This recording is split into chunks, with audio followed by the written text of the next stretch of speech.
Good afternoon. It's your boy. All right, testing 1, 2. Let's make sure everything live is good. All right. Well, my hair is a little different because it's transitioning. All right. Hold on. Hold on. Hold the door. Hold on. Just gonna give it a. Hold on 1 second.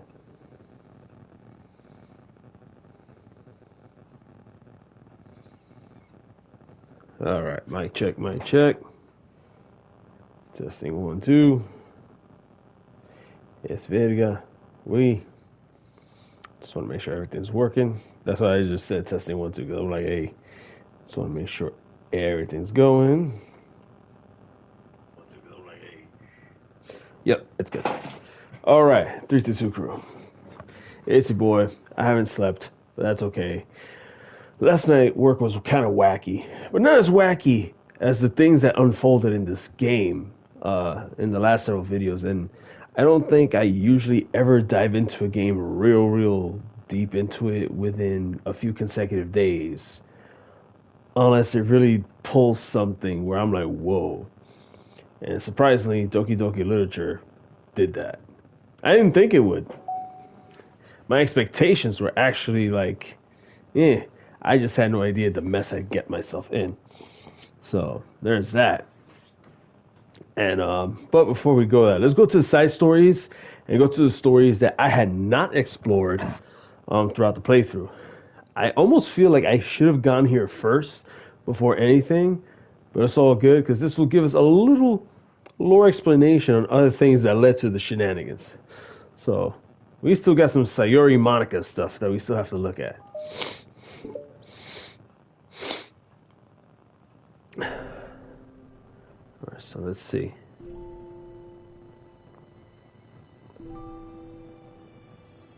There you can see, outside, the hallway of the classroom,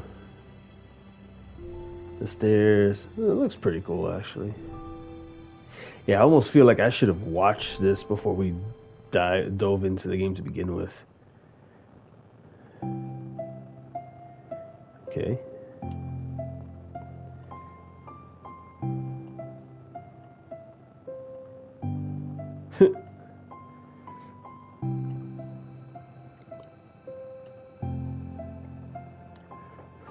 Monica's the only member of the literature club. So this is like when she started. Wow. And days have passed. All her efforts to recruit new members have been fruitless. Challenging, isn't it? When you're used to being in a club, oh yeah, it's fun. And then when you have to take the plunge and do it yourself, not that easy. Monica glances at one of her flyers. The headline is, "Do you like literature?"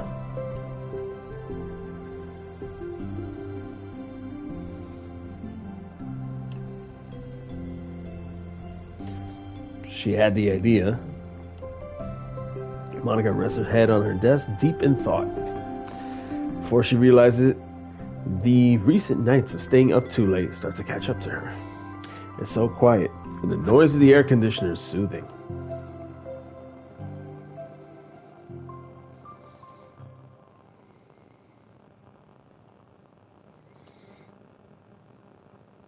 Oh, Sayori. Suddenly, a voice causes Monica to snap awake. The napping club.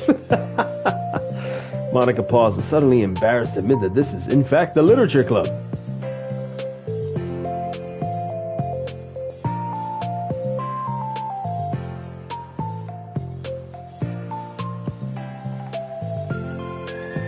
Yeah, she's like, well, about that. This is everybody. Well, at least she's trying. She just thrusted herself as vice president. I'm better at napping than you? Oh, this is good. She said, maybe I should be president. Oh my God, that's a challenge. Oh no.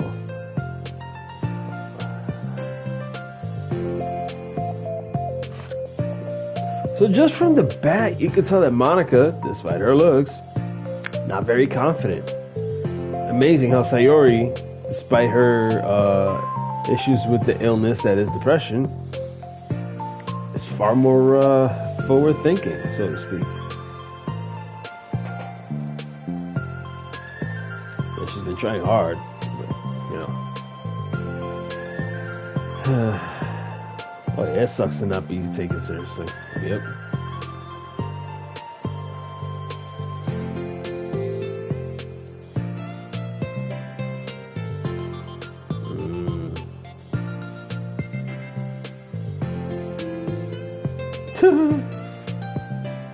Monica tries to say something reassuring, but it's difficult when she still doesn't know much about Sayori.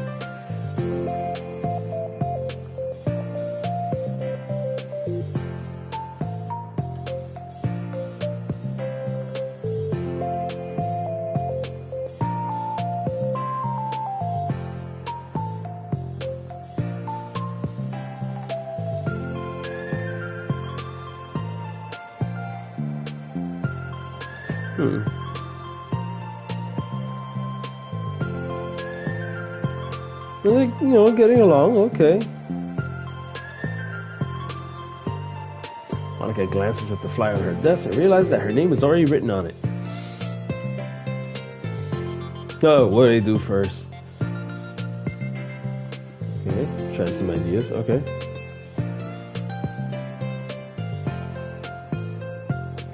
A mission.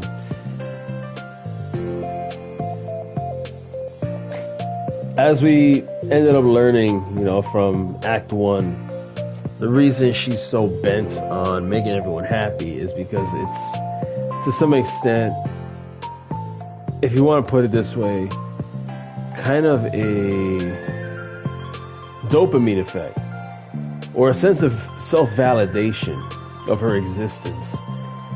Because when she's not able to make people happy, that depression kicks in like one crazy son of a bitch. Unfortunately, that's what we ended up discovering, and yeah. Oh, she is a hugger. Sayori suddenly pulls Monica into a friendly hug. Then let's go. Yeah, some people just need hugs. Sayori whispers loudly. Hug energy is what keeps me at my best. Monica laughs. Although Sayori is very different from her, Monica feels her spirits lifting. Maybe it's because she finally found another club member. That's very possible, but...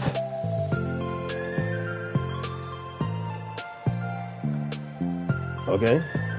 You know how to get more people. That's a nice little connection point there. A day passes, and the time comes for the literature club, Monica and Sayori, to reconvene. As president, Monica ensures that she's the first to arrive to the club room, but she finds herself waiting longer than expected for Sayori.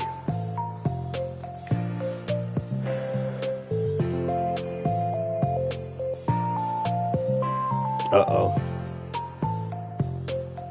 Suddenly Sayori comes bounding through the door. In her hand, she's holding a sheet of paper. Sayori spins over to Monica and deposits a sheet onto Monica's desk. Oh! Her first poem of the club. Okay, that's nice. Take my hand. Take my hand, take me forward. Take me to your dreamland. Boil! Caution me to watch my step, so I can't look back at my footprints. Climb the stairs ahead of me while I look up to you. The more I look forward, the more I look up, the more I can lend to you.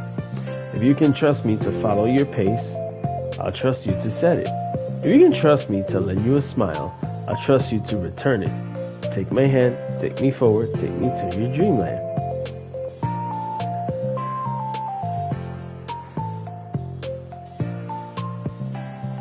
The wrong side of the paper. Monica flips over the paper. Written on the other side is a list of ideas for recruiting new club members.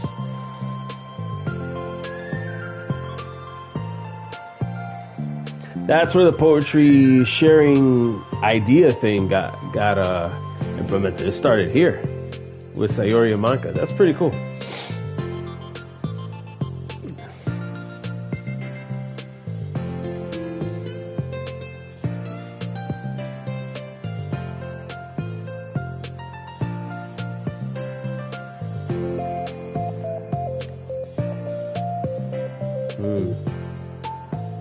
Yeah, if you're a little club president, you gotta be the most confident one.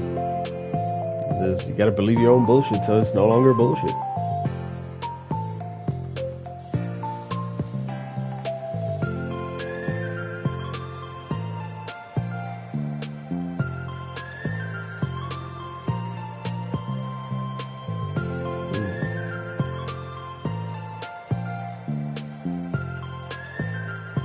And she gets it. It helps you actually get to know people because, you know, as it was explained in Act 1, you know, you kind of get a little peek through the window of people's souls when you see what they write. Just a little bit. There's a hint.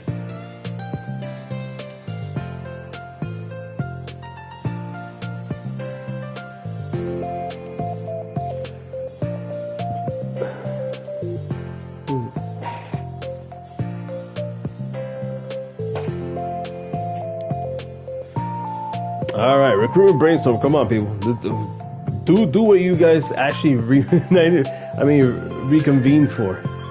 A brainstorm so hard. Hey, yo. It's like a brain hurricane. Oh, boy.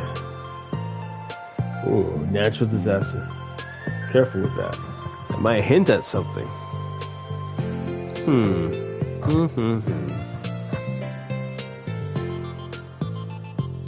Okay. Make cupcakes. Oh. But think about it, you know. Oh, you want to come to the club? By the way, we have cupcakes. What?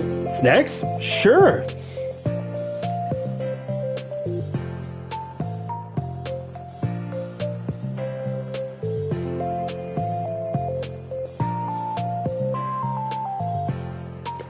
You don't know if they're the wrong kind or the right kind unless they get there.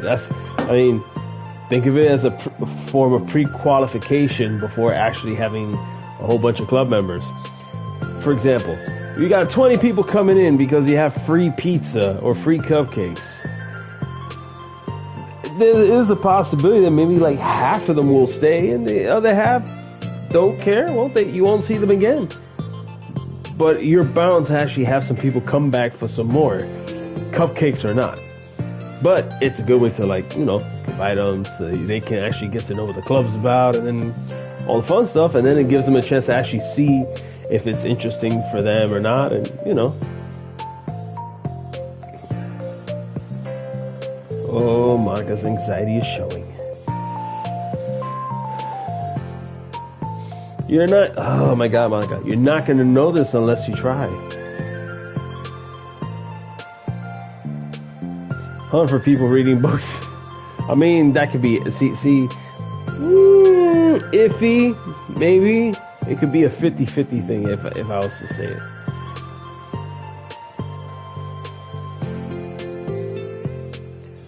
it. Hey, you're more than welcome, Layla. Lunch. Check out literature. Okay, that's like when most people reading books just be doing it for themselves. Yeah, so that's fair. That's a fair assessment. That's fine. Some people might be reading for fun, and some because, well, homework. And then there's people like me that when it's homework and it's an enjoyable read, I'll be doing it for both.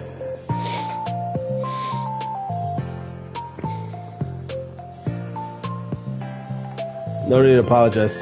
It's a 50-50 on that one. Risk and reward is even keel. There's a chance that you might piss someone off, but there's also a chance to be like, oh yeah, sure.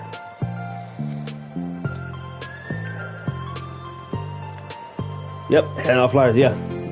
More personal, you know. Just think of Jehovah's Witnesses, you know, or Christians with their little tracts going, "Hi, Jesus loves you." Give them the papers while you're walking around the street, and then you're like, oh, what's this? And, you know, Monica feels Sayori feels useful. Again, a sense of validation to her existence. Yes, that is correct.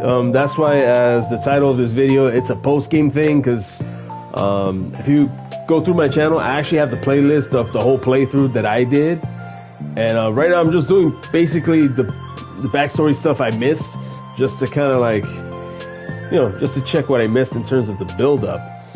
And of course, I'll be giving you guys more of my commentary on just the overall experience once I'm done with this.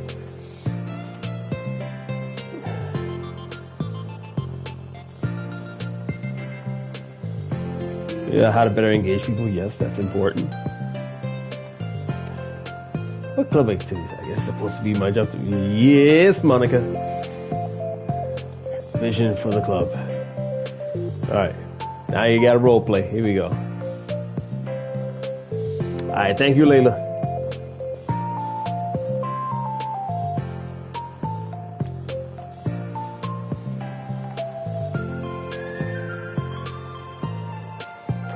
Oh my God, Sayori, you are acting like such an... That sounds more like who they would eventually meet as Natsuki. That doesn't sound like a Sayori thing to say. Oh, Natsuki's a friend of Sayori's, so... Oh, we got something here. Okay.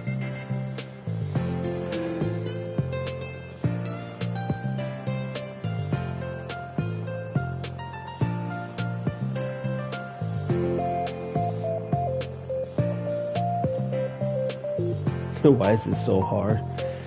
It's tricky. Oh God, imagine trying that in 2024 where there's more visual kinesthetic learners and people that probably won't pick up on things or learn things faster unless it's through video instead of reading. So it's tricky. It's kind of the reason why I'm very iffy when it comes to visual novels, right? Because you'll have a game like this one, which at a glance I'm thinking, oh, this is girly cutesy shit, like what the fuck? But then as I dove into it, I was like, whoa, wait a minute, there's some real concrete themes and things that you can really open up discussion on that pop up, right? And usually when it comes to video games, I like to just deal with the visual and the action. I don't really care about all this 500 million dialogue stuff, unless it's Persona, of course, in Final Fantasy. But that's a whole different thing because there's a balance between story, exposition, and action type of thing. But then most of the time you got stuff like, well, Elden Ring, where there isn't too much of this and there's a whole lot of this. Alright, so okay, there's a good open-ended question. What do you like about literature? Okay. There you go. Open-ended question. For those wondering, open-ended meaning you ask a question that gives an opportunity for someone to state their opinion, elaborate on said opinion, so you can get a better understanding of, feedback from them. Whereas a closed-ended question would be something that will position someone to say yes or no. And if they want to explain, cool, but the main thing is to get that yes or no, or get that definitive answer, not one that involves a lot of exposition.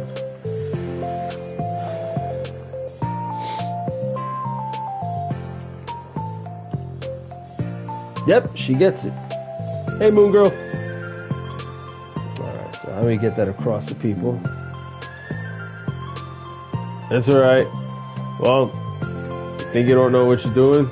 Well, you're obviously here, so it's okay. Come have fun. We're just looking over this background story, side story of Monica and what's her face? Thank you. Well, I appreciate you just tuning in. That's very much appreciated, Moon Girl. All right. Express yourself, be intimate with us. Yep. So this is where the literature club actually started getting formed right here. I mean, Monica obviously started, had no one, but then Sayori bumped into it, just by chance. And now she mentioned earlier about someone that thinks it's stupid and they're into anime, cueing the possibility of Natsuki coming in. What is it? I forgot all my things in the classroom. Oh boy. Never rush to a place and leave your stuff behind in the classroom. No. Well, then go get it. Jesus, Sayori, go get it. And then you can come back and have some more fun and try to brainstorm. Sayori dashes out of the room, leaving Monica momentarily alone. Monica sighs and starts jotting her thoughts on a sheet of paper. See, there you go. You want to be? Make friends. Yes, that's also one of the byproducts of clubs. Eventually, you meet someone that ends up being your buddy. And hell, sometimes, if you're lucky, you end up meeting a boyfriend or girlfriend. You never know. Life is weird like that. Let's go into you, so your heart. Yep. Right your heart out. Yep. Right into your heart. Right the way into your heart. Look, it could be any of that. Join the little. Okay. Right into your heart. Oh man, she's brainstorming ideas and she's like, okay, what's up, Sayori? What happened? Okay, is a girl reading a book? I think that's Yuri they're talking about. Monica grabs one of her flyers and stands up from her desk. Then the two depart the classroom with Sayori leading the way. Sayori leads Monica over to a particular classroom, then lowers her voice to a whisper. See, in there. Monica peers through the window. Sure enough, there's a girl sitting alone, intently reading a book.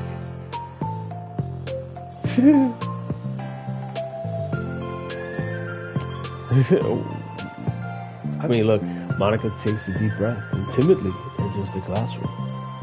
Alright, let's see what happens. That was fast. She didn't even look up from her book. I just left the flyer on her desk and walked out. Wow, you didn't even engage the person. Not even say, excuse me, hey. You know, nothing. Like, she's just like, and then just yeeted right out. Oh, you better hope so. The two head back to the club room. Sayori feeling rather accomplished, and Monica still feeling a bit embarrassed by the encounter. Alright, let's see how this shapes up. Upon returning, Monica and Sayori resumed their strategy meeting. They discussed various different kinds of recruitment tactics, from professional to city. After going through Sayori's list and with Monica coming up with ideas of her own, the two end in a better spot than where they began. Alright, let's see what kind of ideas they come. Okay. Alright. What's this? Sayori peers at the sheet of paper Monica was jotting on earlier. Okay.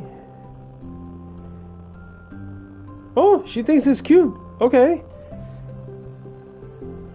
Meanwhile, she thinks it's over dramatic. Sayori pauses and thinks for a moment.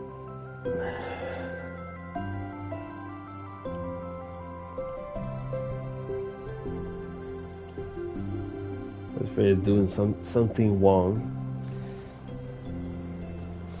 Oh, perfectionism can be a pain in the ass, for real.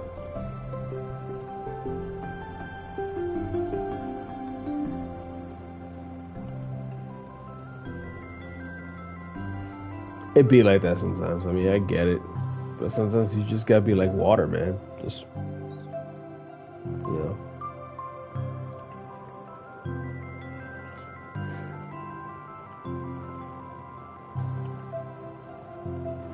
Okay. So I want to deviate with... Okay, so what is the vision?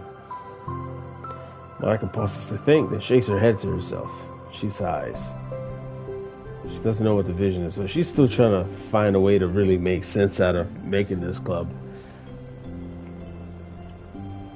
She trails off. Smiling, Sayori taps her finger against a sheet of paper. Into your heart.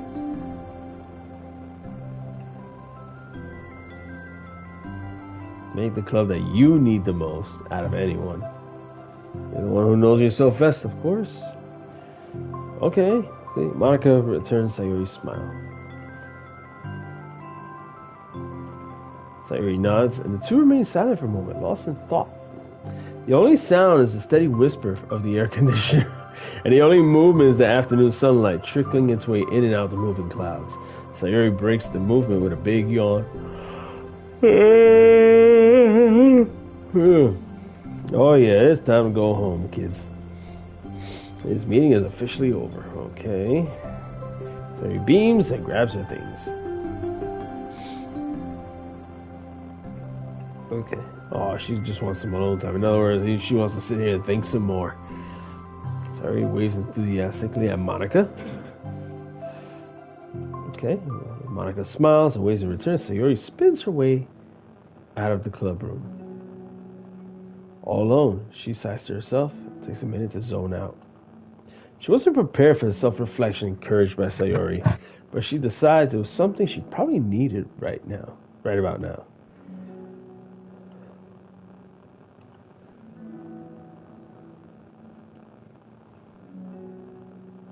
Something I could use to help lead people to happiness.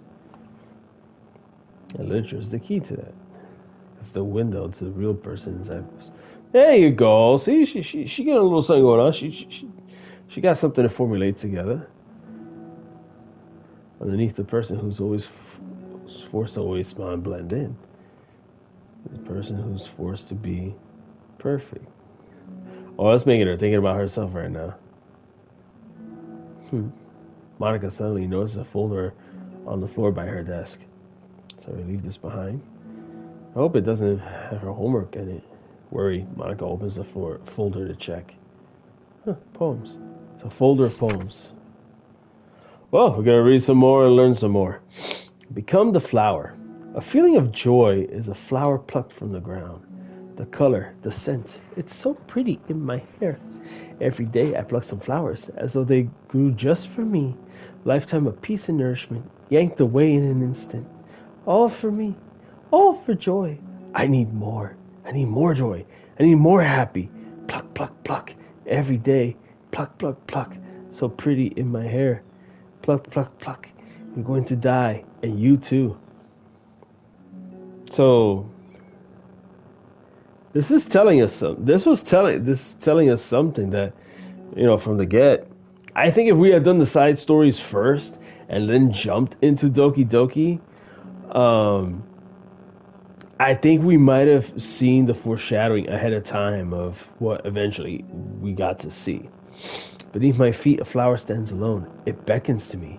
I twist the stem, freeing it from its clinging roots, caressing the final joyous moment. I don't know why I misread that. Caressing the final joyous moment between my fingers. But to what ends? I look in every direction. And the field I stand in, the prosperous field, is a barren wasteland. The fruits of my labor, the carnage of my joy.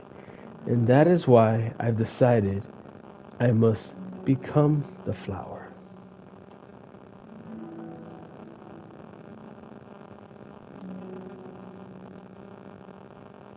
Huh. That definitely opens something up there. And now, part 2 is the last bit of it. Yep. So I'm really curious now. Another day passes in a flash. It's already time for the next club meeting. Although Monica should have come up with a plan for today's club task, she hasn't been able to shake her guilt and anxiety from reading Sayori's poem.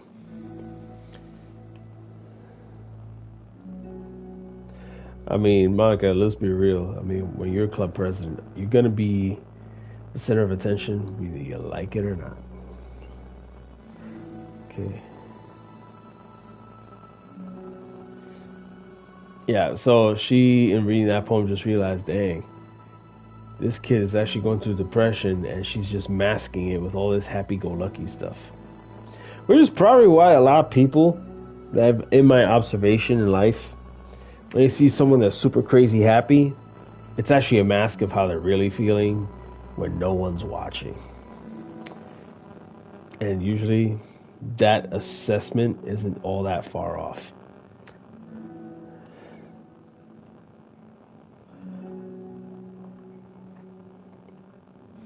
Sayori enters the club with her usual smile.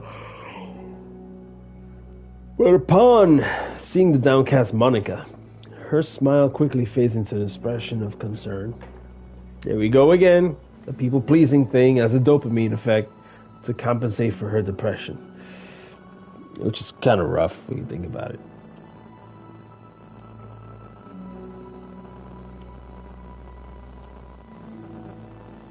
No.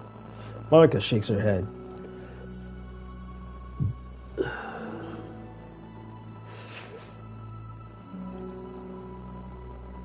Make the club that ain't the most right, but also true compared to yours. Sayori responds quietly. But as she says that, her face darkens. Through the silence, Sayori mutters her realization. She's caught on to the fact that Monica probably read all those poems or whatever. Especially that one that we got to read together. Monica stares blankly ahead, unable to come up with a response.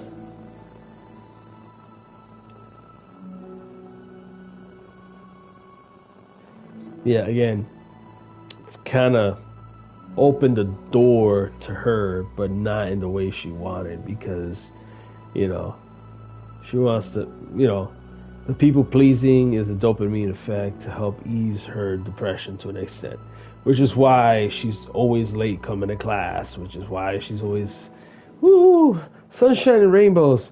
And when no one's watching, she's bombarded, not by little gray clouds of rain, but a giant, horrible black cloud full of piss, vinegar, and lightning. We're listening. Sayori nods. Let's look out for each other. See? She gets it. She understands. She understands the assignment. Another long moment passes in silence. The air is incredibly heavy. This is different. Okay. About the club. Yeah.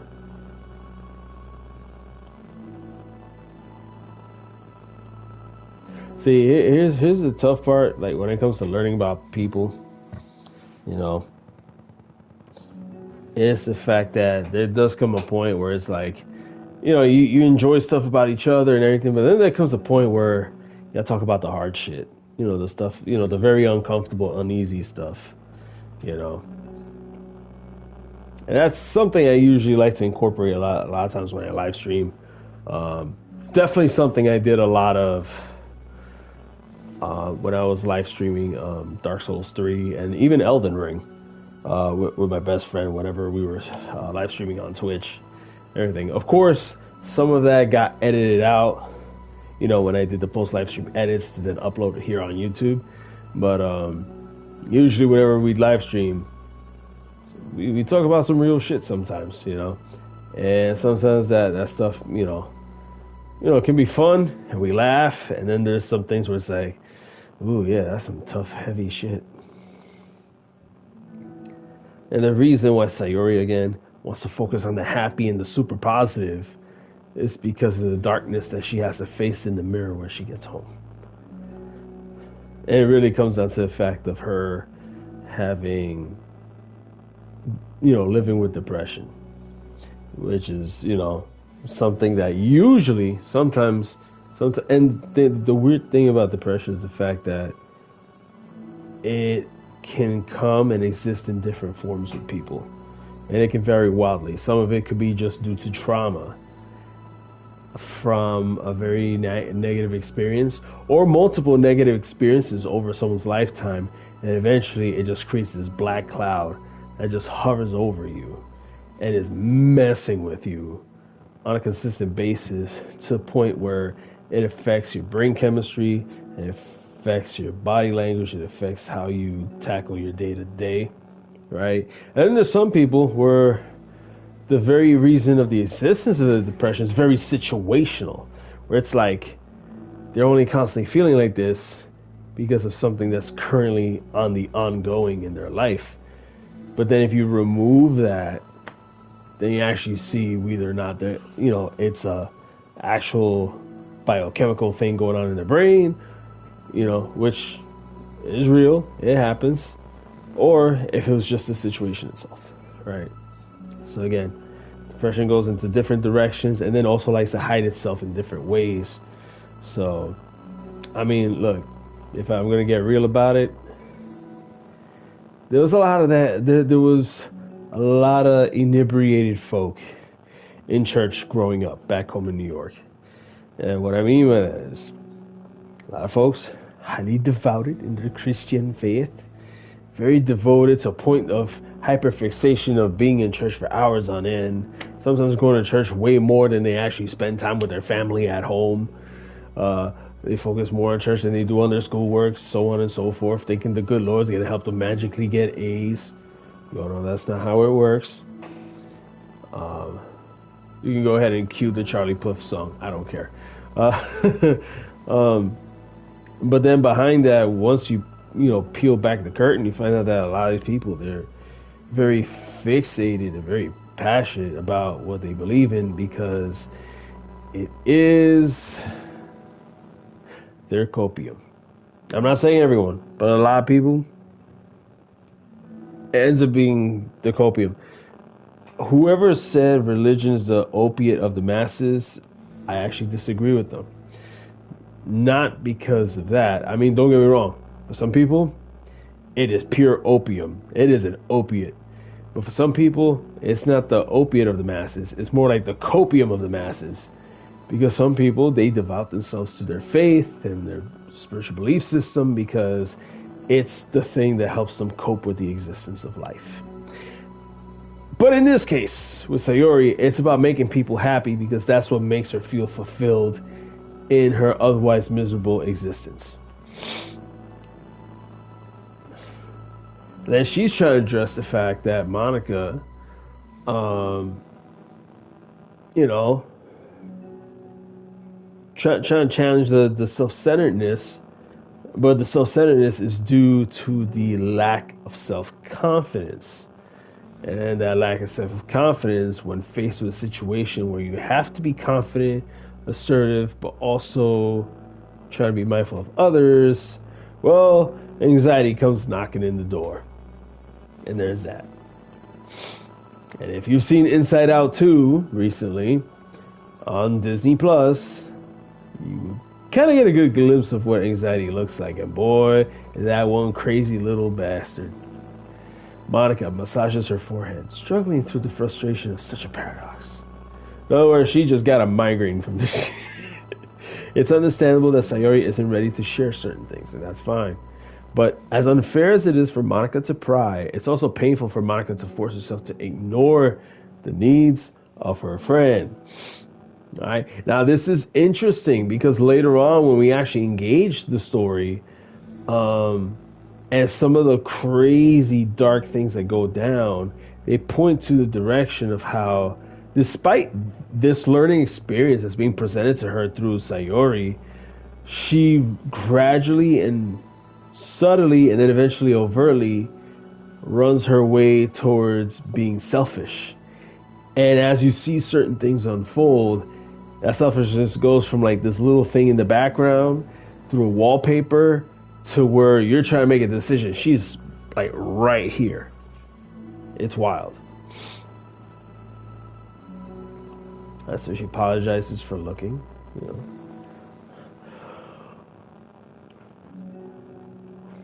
Monica takes a deep breath. Okay.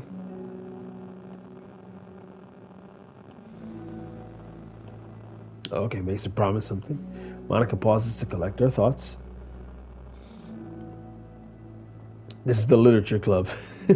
Place people can express themselves in the ways that life normally doesn't allow them to. That's the vision. All right, she finally got it together. That's great. In fact, it's our vision. Together!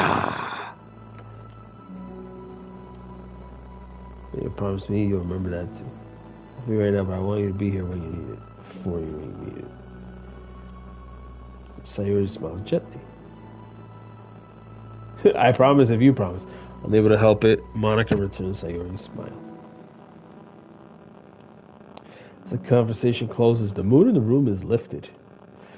With that behind them, it's time to proceed with the club activities. All right.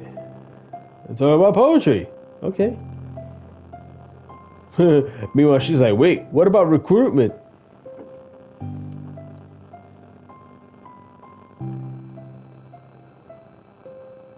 Okay. Yeah, it's interesting because, I mean, I remember a therapist of mine once told me that, anxiety and depression are like brother and sister, almost like twins. They're like the Cersei and Lannister of mental illness because you got Sayori here. She lives with depression, while Monica's got the whole anxiety thing going on. So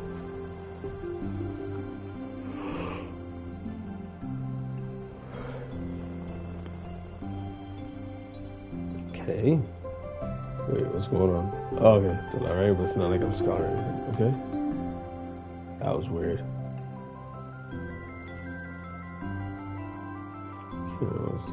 Okay. Yep, she's good with that. Yeah, right? And see where it takes you.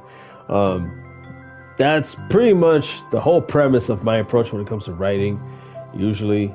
I know some people, they do a whole storyboard. They try to build a world and everything before actually putting it. But I kind of agree with the approach of whatchamacallit, George R. R. Martin, and the approach of Hirohiko Araki. Or just wing it and start somewhere and see where it grows from there. And then if you have to do little things here and there just to kind of add context to things that were said earlier, so that way moving forward it still makes sense, do it. And sometimes you'll be surprised at like how much will come out as you're writing and creating.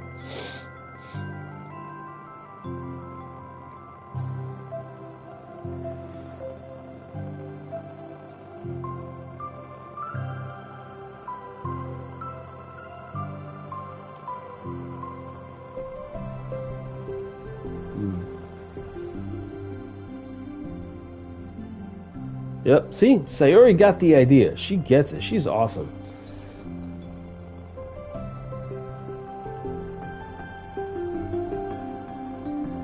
Monica pulls out a pen and paper to start writing on.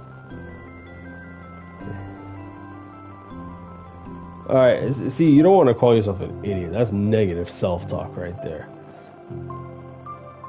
Monica scribbles out, "You idiot," after she writes it down.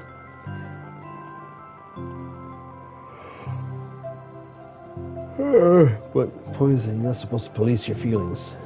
Oh, God forbid you tell that to people these days. Oh my God. God forbid they ever not police your feelings.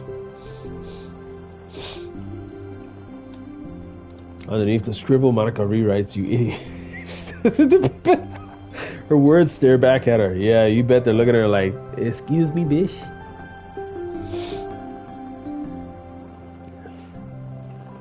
Yep.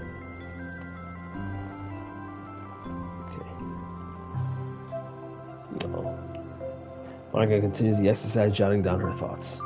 Surprisingly, quite a struggle to write without overthinking it. But after a while, with Sayori's guidance and encouragement, Monica's sheet of paper begins to look fairly lively, peppered with all of her random thoughts. Monica looks up and down at her sheet. Oh, she feels tense about it, but liberating, yeah. Okay. See? She's got confidence in you, Monica, you know.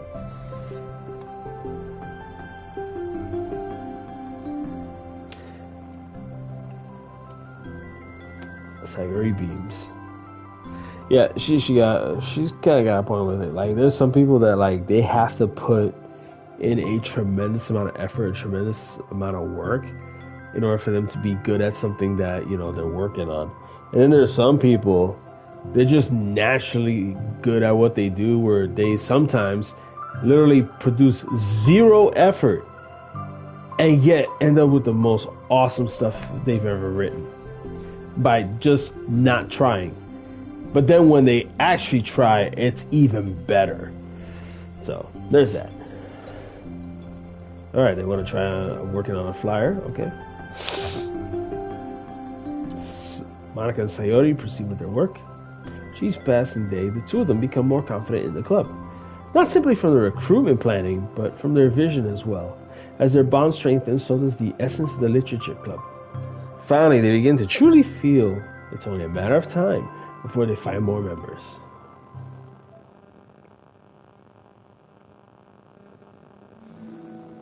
Another day passes. As usual, Monica's the first in the club room. With her is a printout of the revised literature club flyer, complete with the all-new ideas Monica and Sayori came up with.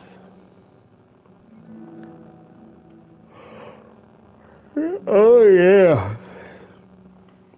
The new catchphrase is featured clearly in the center of the flyer. Write the way into your heart. Surely common sense would say that one writes from the heart, not into the heart. But the message being delivered is that one can use writing to discover themselves. This is true. That's why, sometimes a therapist will tell you, get a journal, write your thoughts and feelings out. And the interesting part is that it can lead to many things. One of them is, well, you learn good things about yourself, but then also, in the words of Clay Morrow from Sons of Anarchy, prepare to learn about a truth you may not like. Hopefully, Monica Sayori had thought that it would be enough to garner some curiosity from students. Oh gosh, she feels tense and anxious. Monica thinks back to the previous meeting when she performed the writing exercise.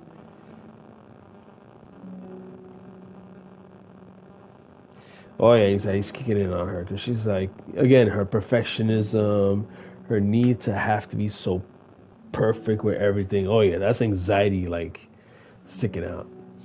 The literature club is truly beginning to take form. But with that, the weight on Monica's shoulders only becomes heavier. The debate club was always about rigid structure, formulating airtight points and counterpoints, and delivering them with conviction. It was about the person on the outside. That's why Monica was so good at it. It existed entirely within her realm of comfort.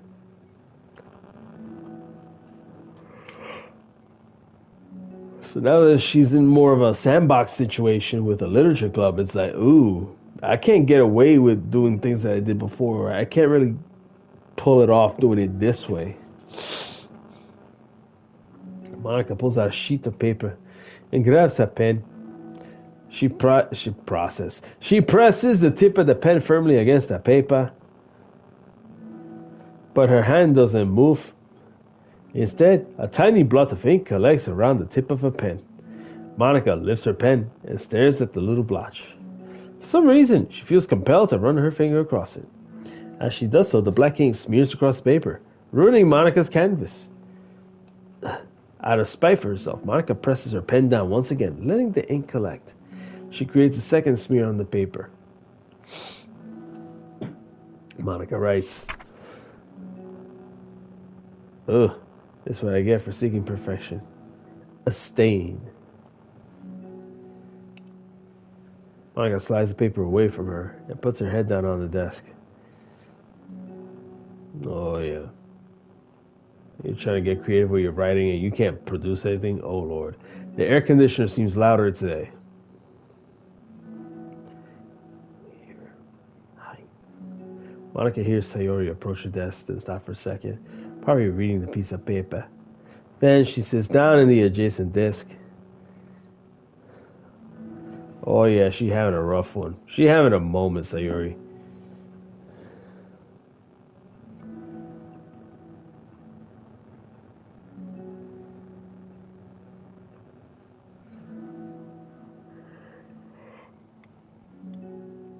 Oh man. Oh, they're both kind of going through it this time. That's time it's not one being happy and the other one miserable. Now it's like both of them. They're kind of like, yeah, we got a good feeling of things going on, but at the same time, I'm kind of off it today. So Yuri takes a sheet of paper from Monica's desk. She writes something down, then stares at it for a while. Okay. Sayori gazes at Monica with sadness in her eyes. Understanding the signal, Monica takes the paper from Sayori's desk and reads it.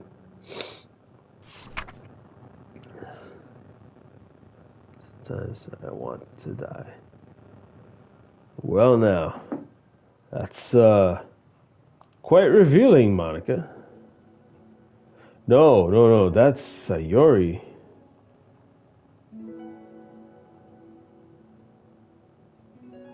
So, damn, yeah. Had we done this before actually diving into the game like we did, we would have learned right here that she's had a whole lifetime of suicidal ideation. Now, what I always wondered is, like, if she says that she's had it all her life, but the thing is, like, was it, biological where it's like, can't help it, it just exists?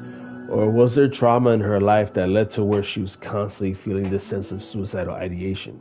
Her voice shakes.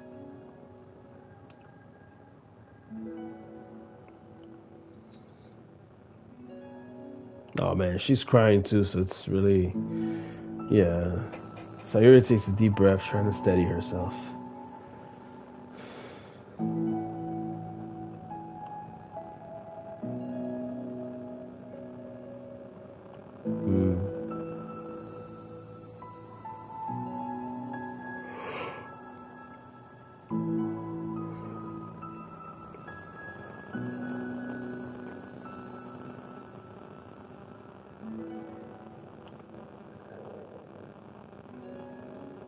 Yep, it's allergic. I'm scared.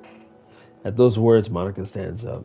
Sayori must have taken days to work up the courage for this. Were Monica's own futile but genuine efforts actually push that Sayori needed? Sayori's deliberate breaths can be heard over the air conditioner. As she prepares herself to continue, Monica waits in gentle silence. Okay, people worry too much. Control it. If you worry about me, we can just be happy instead. Tell anyone else about these kind of thoughts that I have. So much easier to just smile, help everyone. Yeah. Yep. Terrible. That's what Monica wants to say, but she stops herself in fear of saying the wrong thing.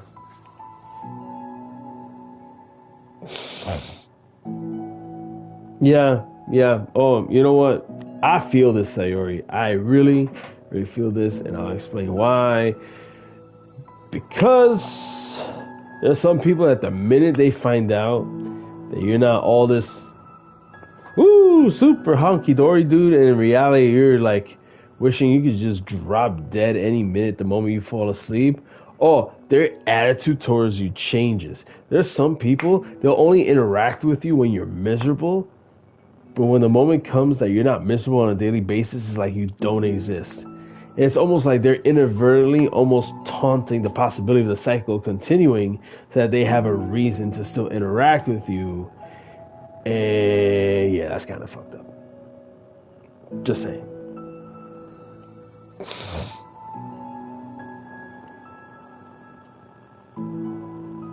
And Sayori understands this. Sayori pauses, seeming to recall something in the past.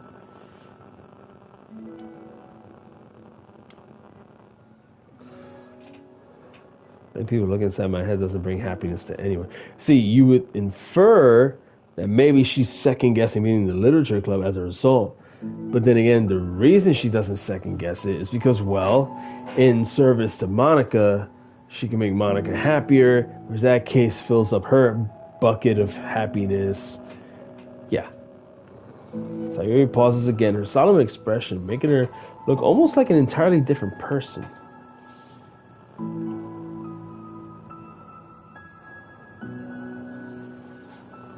She's worrying. Huh.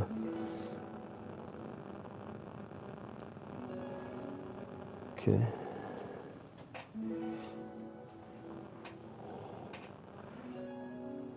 You can say in confidence in your friendship will never change.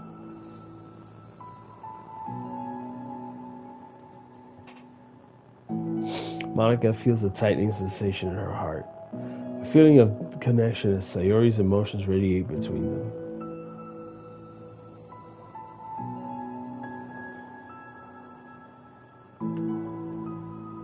Monica steps forward.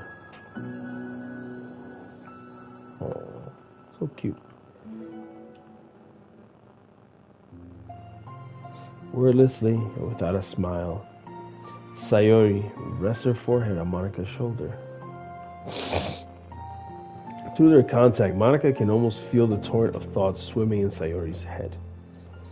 And in this moment, enchanted by the air of the club, Monica realizes that all the days have passed. This is the one where she really hopes that nobody new walks through the door. She speaks softly. Oh.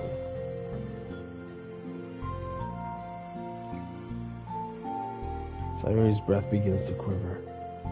She takes several deep breaths, trying as hard as she can to start speaking, to say the things she never once dared to say out loud. Finally, she speaks in a choked voice. Oh man. That's the depression talking right there, like talking right through her. I mean, don't get me wrong, those thoughts are her thoughts. You know, you can't just tell them, oh yeah, it's just no. The thing is, when depression is a mental illness with someone, what they're saying is coming from their heart, but their heart is afflicted. It's kind of like being born with an affliction when you're biologically living with depression. You can't separate it from yourself because it is a part of you. It is not you, but it is a part of you that cannot be ignored. And it sucks because with Sayori, it's like she's had this depression to the brink of almost like major depressive disorder in a way. She suppresses a sob as a tear falls down her cheek.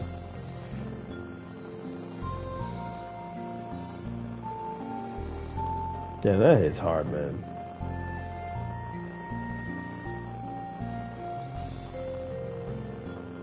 Damn, that's sad. The more Sayori speaks, the more she feels to control her voice, a victim to the overwhelming sadness clutching at her throat and chest.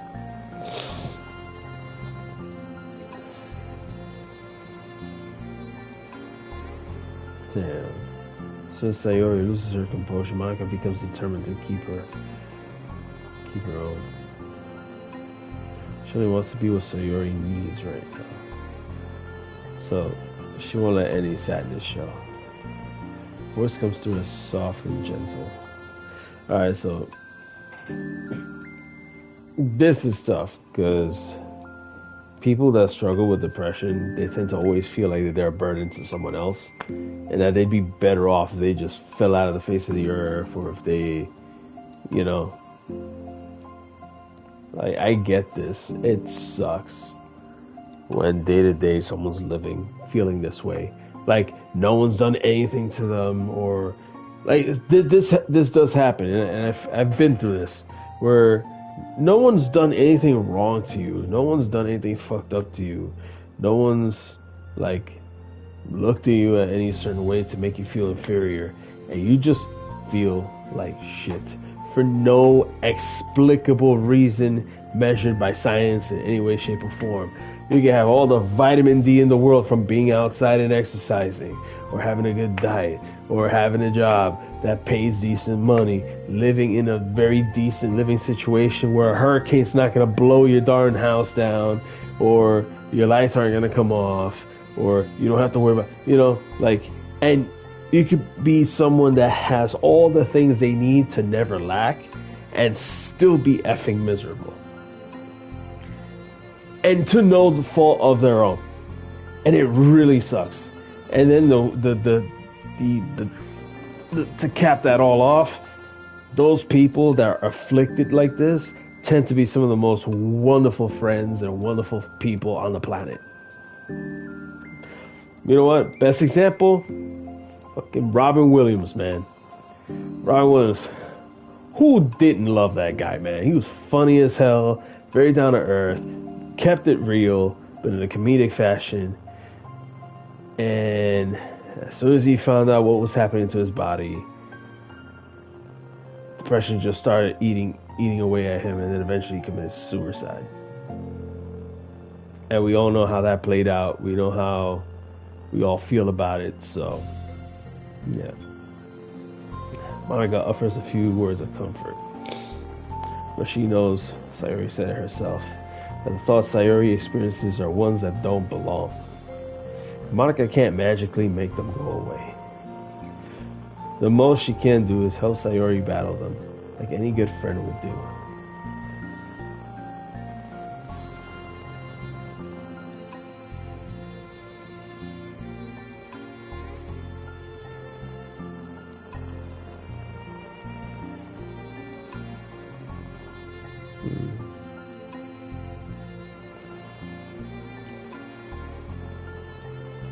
And then Monica's doing what good friends do. Give words of encouragement, words of assurance to otherwise affirm, you know, their worth and their place, you know, in this body of existence called life. Even if it's at that very moment. Sayori doesn't respond, but Monica feels her gently nod.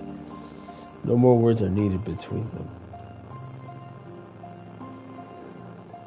The two share their embrace for a little while longer, Monica letting Sayori take as much time as she needs. Once her breathing steadies and her sniffles fully cease, Sayori lifts her head and wipes her eyes. Oh.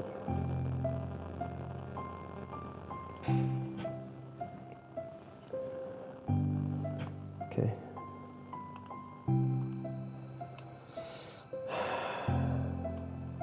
The two exchange smiles.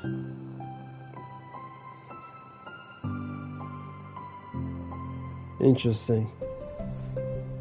Sorry to bring this up also, but have you considered talking to a professional? Sayori nods. She finds it scary, see? Because it's already hard to tell people.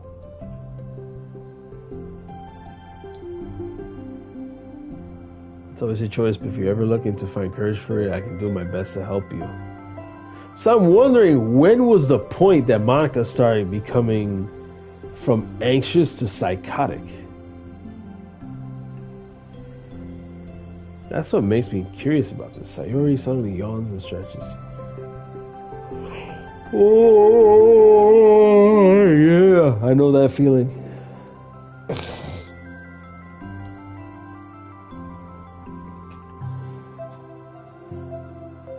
Okay. Monica smiles. She might want a snack first. All of a sudden, the sound of the door causes the two of them to turn their heads. The door opens halfway, then stops. A face peeks inside.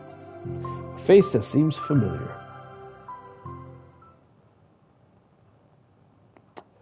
And then that's that. Wow.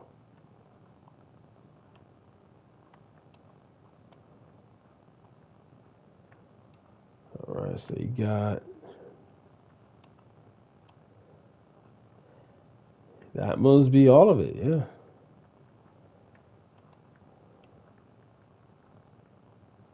Wait, hold on. I just noticed something. So if you look here... What's that picture? We had just seen it.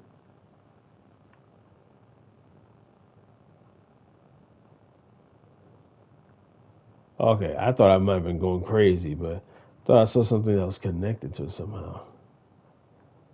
Huh.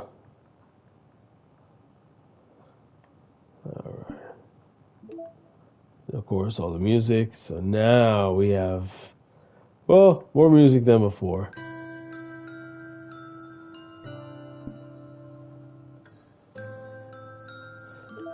So this has been an interesting, wow, I only have 47% of the data.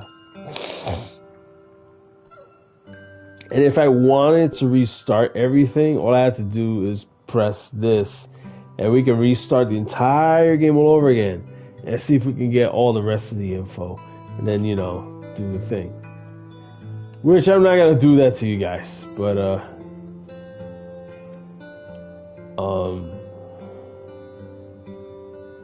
again, this game was very, what's the word? It definitely opened a can of worms for me. You know, usually I kind of keep this stuff, you know, to my vest, kind of keep it. Oh my God, Sans. I mean, I don't blame you, bro. She was my waifu. I really hated what happened to her in the story. It was very, very sad. It almost made me cry. But yeah, this game definitely opened a can of worms for me. Like I was gonna say, usually when it comes to streaming and showing videos of me doing commentary and analysis on games I play here, whether it's Persona, it's Elden Ring, Dark Souls 3, Bloodborne, which are some of the previous ones I've done here.